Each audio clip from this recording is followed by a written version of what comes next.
Broiler মুরগি দিয়ে কখনো কি এভাবে চিকেন ট্রাই করেছেন? না করলে এভাবে একবার ট্রাই করতে পারেন। দেখবেন স্বাদ একদম ইউনিক।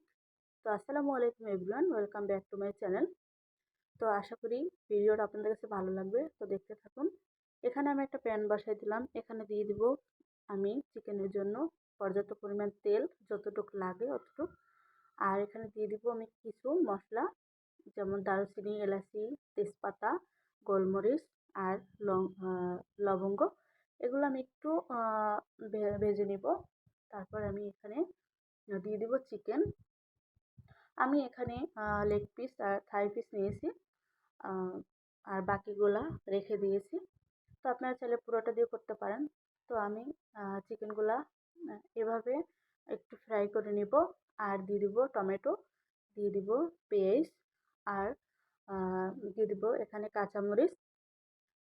এই দেশি পেঁয়াজ আমি এখানে কিন্তু দেশি পেঁয়াজ দিয়েছি।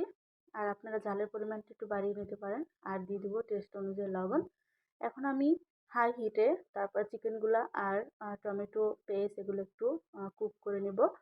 আর এভাবে চিকেন রান্না করলে কিন্তু মানে পরিবারের সবার প্রশংসা পাবেন। আর অনেকভাবেই তো ব্রয়লার মুরগির চিকেন খাওয়া পড়ে, কিন্তু এভাবে একবারও যদি না করেন প্লিজ ট্রাই করবেন আমার রেসিপিটা ফুল দেখে। তো আমার কিন্তু চিকেনটাও ভালো করে একটু ফ্রাই করা হয়ে গেছে, আর টমেটোগুলোও কিন্তু ভালো সিদ্ধ হয়ে গেছে। এখন আমি তুলে নিব। আর চেষ্টা করবেন হাই হিটে রাখা, কারণ চিকেন থেকে পানি বের হলে খেতে ভালো লাগবে না। তো আমি এখন এখানে উম, এই যে যেই কাঁচামরিচ তারপরে টমেটো গুলা একটু কুক করেছি, ওগুলো আমি ব্লেন্ড করে নেব। আর আমি চিকেনগুলো এখন তুলে নিব। তো এই চিকেনের যে ভাজার পর তেলগুলো রয়ে গেছে, ওই তেলের ভিতরেই আমি এখন দিয়ে দেবো 1 টেবিল চামচের বেশি আদা রসুন পেস্ট। এখন দিয়ে আমি ভালো করে নাড়া দিয়ে নিব, একদম লো হিটে, যেমন পুড়ে না যায়। তো আর কোনো আমি তেল দিব না, তেল কিন্তু অনেক। তো দিয়ে দেবো আমি 1 টেবিল চামচ মরিচের গুঁড়া, দিয়ে দিলাম একটু লবণ, আর দিয়ে দেবো ধনিয়ার গুঁড়া। এখন দিয়ে আমি ভালো করে একটু মশলা কষিয়ে নেব। আর এখন দিয়ে দিলাম চিকেনগুলা। আমার কিন্তু মশলা ভালো করে কষানো হয়ে গেছে। তো আমার চিকেনটা ভালো করে কষিয়ে নিব। তো যে যেখান থেকে আমার ভিডিওটা দেখছেন প্লিজ, যারা এখন আমার চ্যানেলটা সাবস্ক্রাইব করেন নাই, চ্যানেলটা সাবস্ক্রাইব করে আমার চ্যানেলের পাশে থাকবেন। দিয়ে দেবো 1/2 টেবিল চামচ হলুদের গুঁড়া। এখানে আমি হলুদটা বেশি দিব না, তাহলে কিন্তু কালারটা একটু অন্যরকম হয়ে যাবে, ভালো লাগবে না দেখতে। তো আমার চিকেনটা কিন্তু কষানো হয়ে গেছে। এখন দিয়ে দেবো আমি সেই টমেটোর পেস্ট ব্লেন্ড করে নিয়েছি।